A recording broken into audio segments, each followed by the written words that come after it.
السلام علیکم class first year, کیا حال ہے آپ لوگوں کے؟ آپ لوگ ٹھیک ہیں؟ بیٹا میں نے کل آپ کو حصہ نظم سٹارٹ کروایا تھا اور پہلی نظم جو ہے پیغام علامہ اقبال کی، وہ اس کا آغاز کروایا تھا۔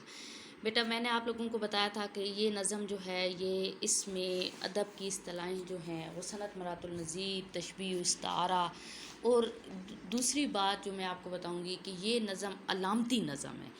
آپ لوگوں نے اس سے پہلے 9th کلاس میں پڑھا تھا، علامہ اقبال کی نظم کو پڑھا تھا، پیوستہ رہ شجر سے امید بہار رکھ، وہ بھی ایک علامتی نظم تھی، ٹھیک ہے۔ درخت کا ٹہنی کے ساتھ تعلق ہونا، وابستگی ہونا، اس کے ہرے بھرے ہونے کی، اس کی یوں کہہ لو کہ اس کی زندگی کی علامت ہے۔ یہی ایک فرد جب قوم سے وابستہ رہتا ہے، قوم کے ساتھ، ملت کے ساتھ جڑا رہتا ہے، تو اس کی زندگی جو ہے اس کا رخ کسی اور طرف ہوتا ہے، اور جب وہ اپنی قوم کو چھوڑ دیتا ہے، اپنے قبیلے کو چھوڑ دیتا ہے، اپنی ملت سے دور ہو جاتا ہے، تو اس کے ساتھ کیا حشر ہوتا ہے۔ اس کا جو پہلا شعر تھا اس میں شاعر نے تشبیہ و استعارہ کے طور پر دہقان کو استعمال کیا تھا، ٹھیک ہے، کیسان کا استعمال کیا تھا، پھر اس کے ساتھ اس نے صنعت مرات النظیر کا استعمال کر کے کیسان سے لے کر حاصل ہونے والے پھل تک اس نے ایک مسلسل ایک ربط بتایا تھا کہ کیسے ہے۔ یہی ربط ہے کہ انسان جو ہے اس کا اس دنیا میں کیا مقام ہے، کیا کردار ہے، اور خاص طور پر مومن کے حوالے سے جو ہے علامہ اقبال کی کچھ اور تصورات تھے۔ علامہ اقبال اپنے مرد مومن کو کچھ اور نگاہ سے جو ہے وہ دیکھتے تھے۔ طمع و لالچ کا شکار مومن نہیں ہوتا، صفات مرد مومن میں یہ چیزیں موجود ہوتی ہیں کہ وہ بہادری سے، دلیری سے اور خودداری سے حالات کا مقابلہ کرتا ہے۔ تو یہ جو دہقان کیسان کا تذکرہ تھا کہ تو کیوں کسی کے سامنے ہاتھ پھیلائے ہوئی ہے، کیوں کسی کے سامنے رزق کی تلاش کر رہے ہیں، جبکہ رزق بھی تو ہوئی ہے، ٹھیک ہے، وہ برسنے والی بارش بھی تو ہوئی ہے، وہ کھیتی بھی تو ہوئی ہے جس پر جو ہے پوری دنیا کو رزق ملنا ہے۔ اور یہ جو ہے کہ یہ مراد رزق سے یہ تھی کہ پوری دنیا نے تجھ سے رہنمائی حاصل کرنی ہے، پوری دنیا نے تجھ سے ہی جو ہے صراط مستقیم کو تو نے نشاندہی کرنی ہے، اور پوری دنیا نے اس کو جو ہے لے کے چلنا ہے، لیکن یہ اس وقت ہوگا جب تو اپنی صفات سے خود آگاہ ہوگا۔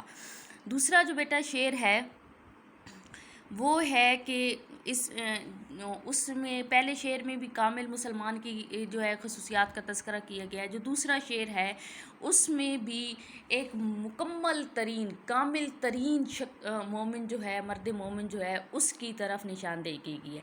1857 کی جنگ آزادی کے بعد مسلمانوں کی برصغیر میں سیاسی، معاشی، سماجی، مذہبی، تعلیمی حالت انتہائی ابتر تھی کہ مسلمان یوں کہہ لو کہ ذلت و رسوائی کے اس گڑھے میں تھے کہ جہاں سے وہ یہ سمجھتے تھے کہ اب ہمارا یہاں سے نکلنا انتہائی ناممکن ترین ہے۔ وہ بھی اس طریقے سے وہ یہ سمجھتے تھے کیونکہ ایک قوم نے جو ہزاروں سال سے بادشاہت کی ہو، ایک قوم نے ہزاروں سال سے جس نے جو ہے وہ اپنی عظمت و شہرت کے ڈنکے بجائے ہوں، ایک دم سے جب وہ ذلت کے شکار ہوتی ہے تو وہ اس چیز کو قبول نہیں کر پاتی، وہ اس چیز کو جو ہے وہ نہیں اس کو یہ سہا نہیں جاتا، اسے یہ برداشت نہیں ہوتا کہ میں خود حکومت کرنے والا آج میں خود کسی کا محکوم بن گیا۔ اب یہ حالت تھی کہ مسلمان سیاسی طور پر کمزور تھے، معاشی طور پر ویسے کمزور تھے، انگریزوں نے آ کر ان کی معاشی حالت انتہائی ابتر کر دی، زمینیں چھین لی تھی، املاک چھین لی تھی، سرکاری نوکریوں کے دروازے ان پر بند کر دیے تھے۔ تعلیمی لحاظ سے جو ہے وہ اس لیے مسلمان پیچھے تھے کہ مسلمانوں نے جو ہے انگریز کی تعلیم کو تو بائیکاٹ کر دیا، انہوں نے کہا کہ ہم تو انگریز کو بھی حرام سمجھتے ہیں، انگریز کی تعلیم کو بھی حرام سمجھتے ہیں، جو اس دور کا تقاضا تھا اس کو انہوں نے مد نظر نہیں رکھا۔ انگریز نے اپنی تہذیب کو متعارف کرایا، اس نے اپنا اٹھنا بیٹھنا، اپنا رہن سہن، اپنا چال چلن جو تھا وہ برصغیر پاک و ہند میں اس نے آ کر متعارف کروایا۔ کچھ مسلمانوں نے کیا کیا کہ انہوں نے انگریزی رہن سہن جو تھا اس کو اپنا لیا، کچھ مسلمانوں نے انتہائی جو یوں کہہ لو کہ متعصبانہ انداز میں مذہبی رہن سہن کو اپنا لیا۔ وہ اعتدال پسندی نہیں تھی، وہ جس میں کوئی گنجائش نکل آتی، جس میں کوئی جو ہے دوسری صورت نظر آتی، ایسی کوئی شکل جو تھی اس وقت مسلمانوں کے سامنے موجود نہیں تھی۔ اقبال جیسا شاعر ہمارے ہاں جو ہے خوش قسمتی سے پیدا ہوا، جو اس قوم کا درد محسوس کرتا تھا، اور نہ صرف اس قوم کا، پوری ملت اسلامیہ کا درد جو ہے وہ محسوس کرتا تھا۔ جب برصغیر پاک و ہند کے حالات خراب تھے اس وقت پوری دنیا میں مسلمانوں کے حالات جو تھے وہ درگردوں تھے. وہ اس طرح سے تھے کہ تمام عیسائی جو تھے وہ قابض آ رہے تھے، مسلمان جو تھے وہ مغلوب ہو رہے تھے، اور عیسائیوں نے جو ہے مسلمان ریاستوں کو توڑ کر جو ہے وہاں پر اپنی حکومتیں قائم کری تھی. چند ایک ملک ایسے رہ گئے تھے جن پہ مسلمانوں کی حکومت جو تھی وہ قائم تھی. باقی جو تھا کہیں خانہ جنگی کی صورتحال تھی، کہیں اندرونی سازشیں اس قدر زوراور ہو چکی تھی، طاقتور ہو چکی تھی کہ مسلمان اس کا مقابلہ نہیں کر پا رہے تھے.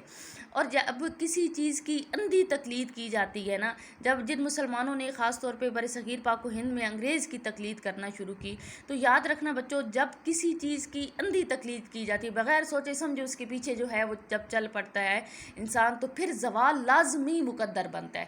کیونکہ آپ کی اپنی رائے، آپ کی اپنی جو ہے تجویز جو ہوتی ہے، آپ کی اچھی بری جو ہے وہ سوچ ہوتی ہے، وہ کار فرما نہیں ہوتی. آپ بس ایک رستہ دکھا دیا، آپ اس پہ چل رہے ہو. آپ کو ایک طریقہ کار بتا دیا آپ کو گو کہ وہ طریقہ کار آپ کے لیے غلط ہو، وہ رستہ بھی آپ کے لیے غلط ہو، انتہائی دشوار ہو، کٹھن ہو، لیکن پھر بھی آپ کیونکہ ایک پیروی کی جا رہے ہیں تو آپ نے جو ہے اس کے ساتھ جو ہے آپ نے کوئی انکار نہیں کرنا ہے.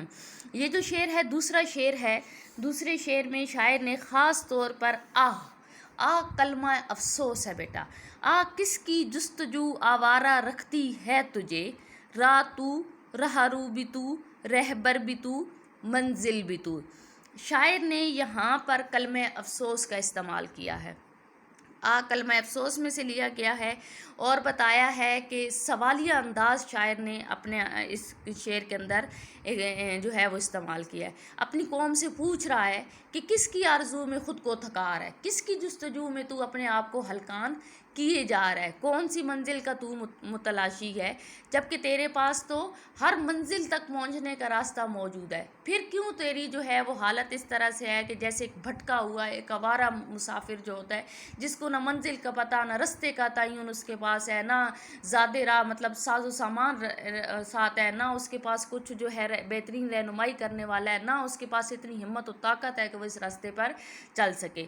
علامت کے طور پر یہاں پر بیٹا یہ شعر ہے، اور یہ جو اس نے یہاں پر استعمال کیا ہے کہ آوارہ رکھتی ہے.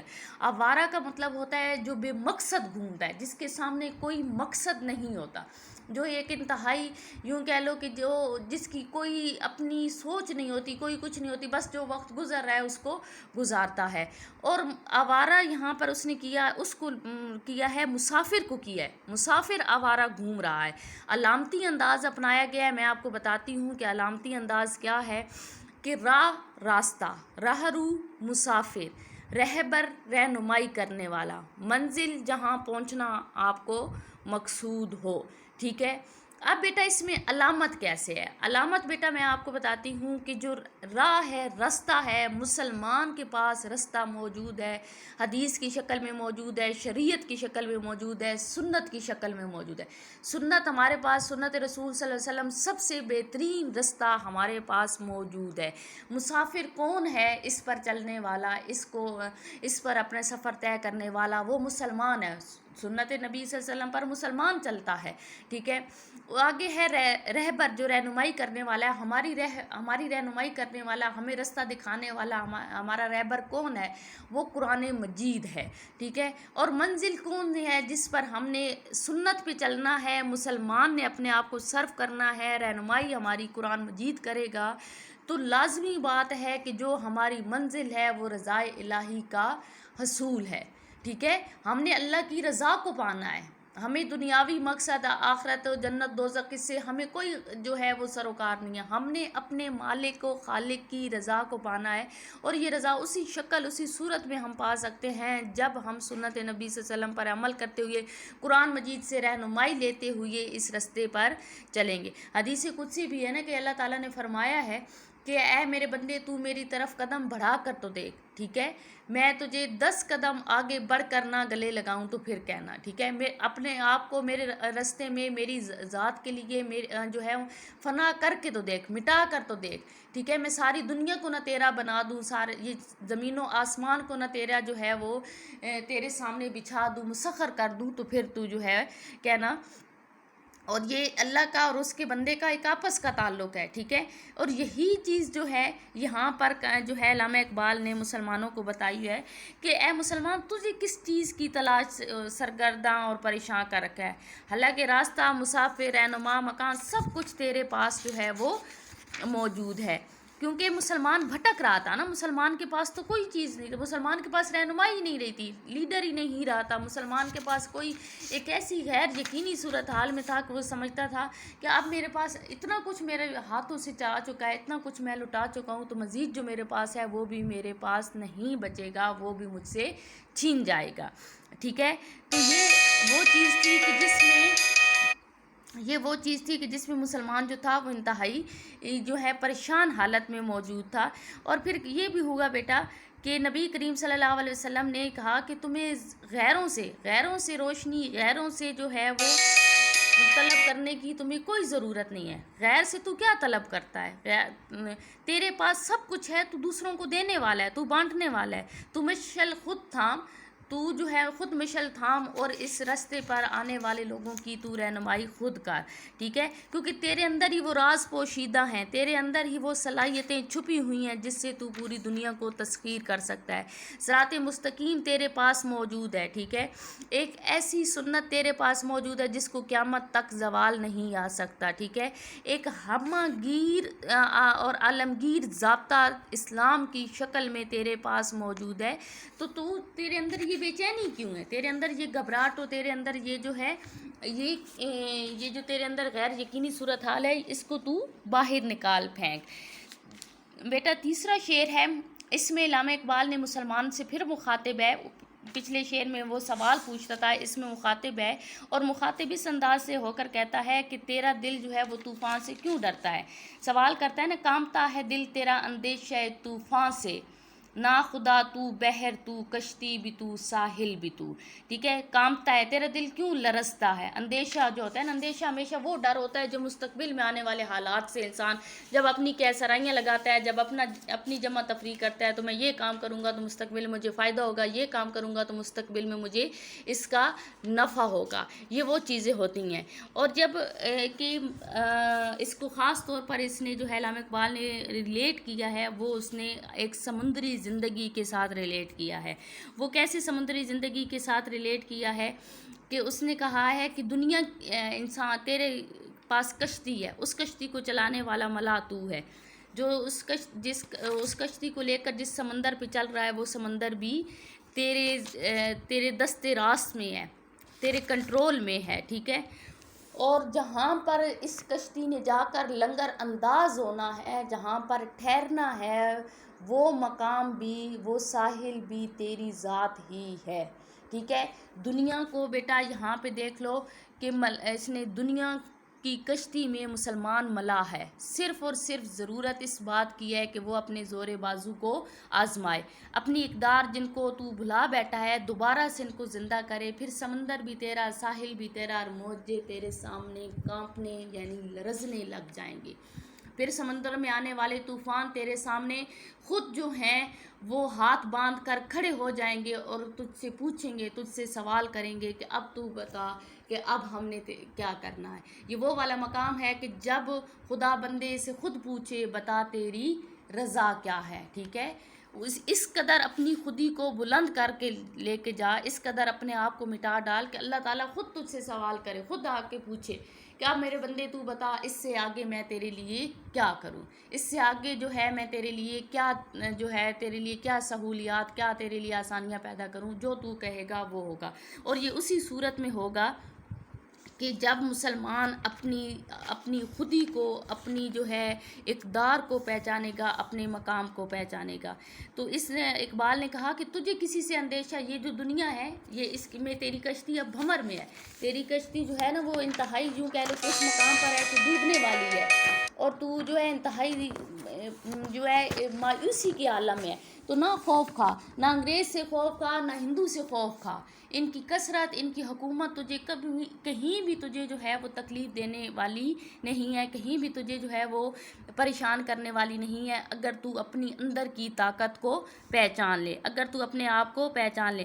بیٹا جو سمندر کی زندگی ہوتی ہے نا، اس میں ان گنت ایسے واقعات ہوتے ہیں کہ جب آپ کو کچھ بھی نہیں پتہ ہوتا اور آنے والے چند لمحوں میں آپ کی زندگی کا رخ جو ہے وہ بدل جاتا ہے. تو تیرا دل اسی طریقے سے جو ہے مسلمان اس وقت اس صورت حال میں تھا، خاص طور پہ برِ صغیر پاک و ہند کا مسلمان اس صورت حال میں تھا کہ وہ سمجھتا تھا کہ اب آنے والے لمحوں میں کچھ پتہ نہیں کہ انگریز میرے ساتھ کیا کر بیٹھے، آنے والے لمحوں میں کچھ پتہ نہیں کہ ہندو کس طریقے سے اپنی شاطرانہ چال چلے اور مفاد پرست اور موقع پرست ہوتے ہوئے اپنا جو ہے پلو صاف کرتے ہوئے، اپنا پہلو صاف کرتے ہوئے مجھے جو ہے وہ ظالم حکومت کے اندر کرتے. ٹھیک ہے، یہ اس چیز کا جو ہے وہ ہوتا ہے. چوتھا شعر ہے بیٹا، اقبال کی شاعری میں آپ کو بے پناہ تذکرہ ملے گا مجنوں یعنی عاشق کا. ٹھیک ہے، اقبال جو ہے وہ مرد مومن کی صفت سمجھتا تھا عشق کو. اقبال کہتا تھا کہ جو مرد عشق نہیں کرتا، جو مومن عشق نہیں کرتا، وہ کبھی حقیقت کو نہیں پا سکتا. ٹھیک ہے، عشق آپ کو اکساتا ہے، آپ کو ابھارتا ہے، آپ کو ترغیب دلاتا ہے. ٹھیک ہے، آپ کو کچھ پانے کی ترغیب دلاتا ہے، آپ کو کچھ جو ہے کرنے کی ترغیب دلاتا ہے، آپ کے اندر ایک ایسی جستجو، ایک ایسی لگن کو پیدا کرتا ہے جو آپ کو ہمہ وقت متحرک رکھتی ہے، جو آپ کو ہر وقت جو ہے سرگرداں رکھتی ہے. اور اقبال نے ہمیشہ عشق کا پیغام دیا اور کہا کہ مومن کی نشانی ہے عشق. جو مومن عشق نہیں کرتا وہ یوں کہہ لو کہ وہ مومن کے درجوں پر نہیں ہے. ٹھیک ہے، وہ مومنیت کے درجوں پہ نہیں ہے، اور عشق معراج دکھاتا ہے. عشق ہی وہ مقام ہے جہاں جا کر ابراہیم اپنے آپ کو آگ کے حوالے کرتا ہے. وہ مقام عشق ہے، وہ کوئی یہ نہیں ہے کہ میں اپنے آپ کو بتا دوں کہ میں نبی ہوں، میں جو ہے اللہ کا خلیل اللہ ہوں، دوست ہوں، یہ ہے وہ ہے. نہیں، وہ عشق ہے، وہ عشق ہے اپنے بنانے والے کے ساتھ کہ بھروسہ ہے، توکل ہے اس قدر کہ جس نے مجھے اس قدر مشکل میں تکلیف میں ڈالا تو نکالنے والا بھی وہی ہے. اور یہی عشق ہے. جب امام علی مقام سب کو جانتے بھی ہیں کہ کہاں پر 9 لاکھ کی فوج ہے اور کہاں 72 جاں نثار ہیں، لیکن عشق یہ سب کچھ کرواتا ہے اور میدان کربلا کا میدان سجتا ہے. ٹھیک ہے، عشق ہی ہے کہ 6 ماہ کا بچہ بھی ہے وہاں پر قربان ہو جاتا ہے اور کڑیل جوانی بھی وہاں پر جو ہے وہ قربان ہو جاتی ہے. اس میں جو ہے وہ شاعر کہتا ہے کہ وائے نادانی کہ تو دیکھ آ کر کوچے چاکے گریباں میں کبھی، کیس تو لیلا بھی تو صحرا بھی تو محمل بھی تو. اقبال کو ویسے بھی صحرا کی زندگی انتہائی پسند تھی. اقبال کہتا تھا، جو اقبال کا شعر بھی ہے کہ فطرت کی کرتا ہے نگہبانی، یا بندہ صحرائی یا مرد کوہستانی. ٹھیک ہے، اقبال کو بہت زیادہ اس کی زندگی پسند تھی. اقبال نے پھر مسلمانوں کو ترغیب دلائی ہے اور کہا ہے کہ اپنی ذات پر غور و فکر کرو، ذرا اپنے دامن میں جھانک کر تو دیکھو کہ تجھے معلوم ہو جائے گا کہ تو کیا ہے، تو کیس ہے، تو مجنوں بھی ہے، تو لیلا بھی ہے، تو وہ صحرا و کجا بھی ہے جس پر جو ہے تجھے آگے جا کر بڑھنا ہے. یعنی اے مسلمان، تجھے اپنے مقاصد سے لگاؤ، اپنے افکار و نظریات سے وابستگی جو ہے وہ سب کچھ تیرے اندر موجود ہے. عشق حقیقی بھی ابھی تیرے اندر ناپختہ ہے، اس کو تو نے ابھی اس کے طریقے سے پختہ نہیں کیا ہے، لیکن تو اپنے آپ کو ترغیب دے، تدبر کر، سوچ کہ تو جو ہے کس طریقے سے اس بلند مقام پر پہنچ سکتا ہے. اور جو سچی دیوانگی ہوتی ہے، جو سچی لگن ہوتی ہے، جو سچا عشق ہوتا ہے، وہ انسان کو یوں کہہ لو کہ دنیا میں ہی انسانیت کی معراج پر لے جاتا ہے. ٹھیک ہے، عشق جو ہے وہ نئی نئی منازل طے کرواتا ہے، نئی نئی ایجادات کرواتا ہے، نئی نئی اختراعات کو جنم دیتا ہے، اور تبھی جا کر انسان کی عظمت کا سکہ دنیا کے سامنے بیٹھتا ہے. اور یہی اقبال کہتا ہے کہ یہی سب کچھ مسلمان کے ہاتھ میں ہوگا، سب کچھ مسلمان کر سکے گا، اور مسلمان کے وہی دن پھر دوبارہ لوٹ کر آئیں گے جب پوری دنیا میں مسلمان کے روب و دبدبہ تھا، اگر وہ اپنی محنت کو ایسی طریقے سے جاری و ساری رکھے. ٹھیک ہے بیٹا، یہ میں نے آج آپ کو 3 اشعار کروائے ہیں. انشاءاللہ تعالیٰ نیکسٹ لیکچر میں آپ کو مکمل کرواؤں گی. اوکے کلاس، اللہ حافظ.